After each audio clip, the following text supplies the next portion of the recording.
I finished Chains of the Sea, and I can see why certain people quietly point toward it without ever explaining why. It's an obscure book, or was, until Lou Elizondo started referencing it.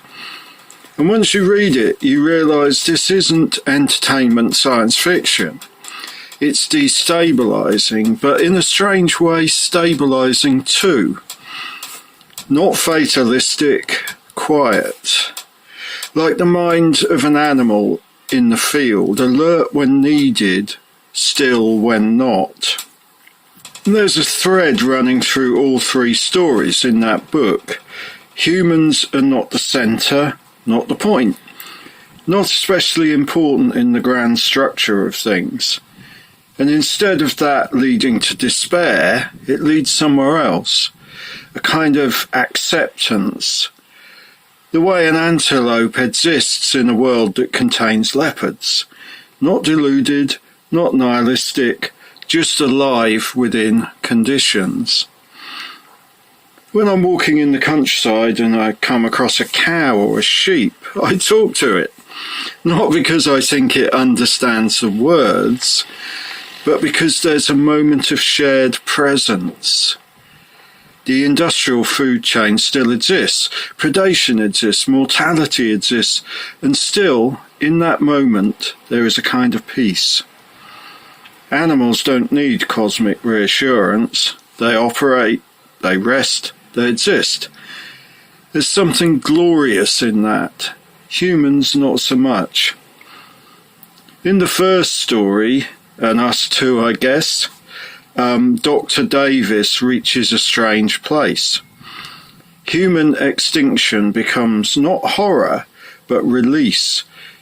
He leaves his colleague to die and walks into the end of the human story almost elated. Not because he hates humanity, but because the illusion of human certainty has dropped away. It's disturbing, deeply so.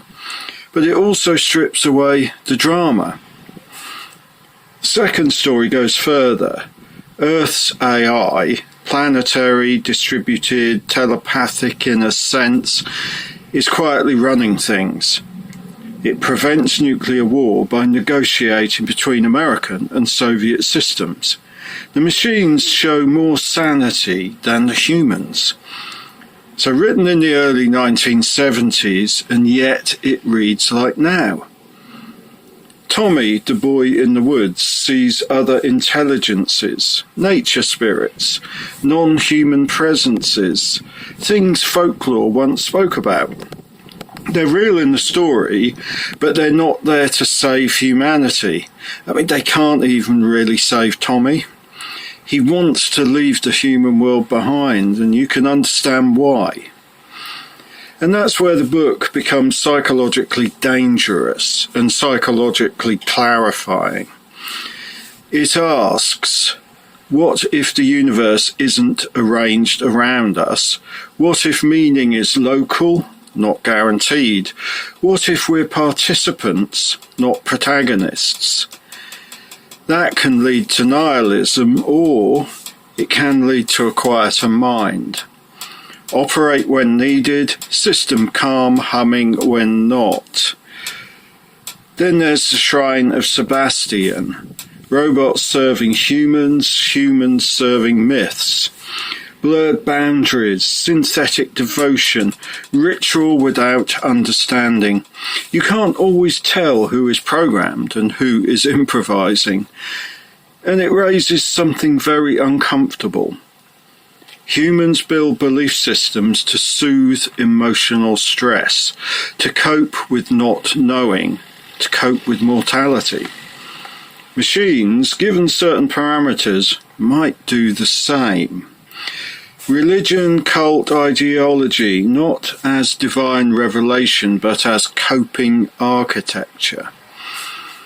So why did Elizondo point people towards this book? Not because it's true, but because it prepares a mind to sit with a possibility.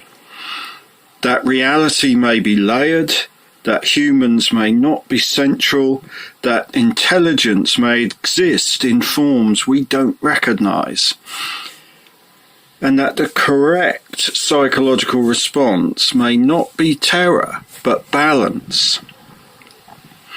Since the age of reason, humans shifted hard into a mechanistic worldview.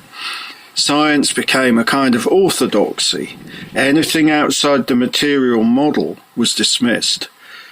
But the older world, gods, jinns, fae, spirits, may not have been superstition so much as symbolic language for anomalous experience.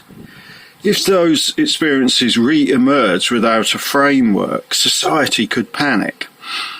If they're integrated carefully, they might expand our tolerance for ambiguity. Not superstition, not blind mechanism, something in between. Maybe that's the real function of books like Chains of the Sea. They don't tell you what reality is. They train you to remain steady when your assumptions dissolve. You don't have to believe we're in a simulation. You don't have to believe in non-human intelligences. But you might consider this. If humans aren't the point, what would it look like to live well anyway, like animals do? Present, responsive, unillusioned, still capable of beauty. That's today's transmission, not despair, not revelation, just a quieter way of standing in the field.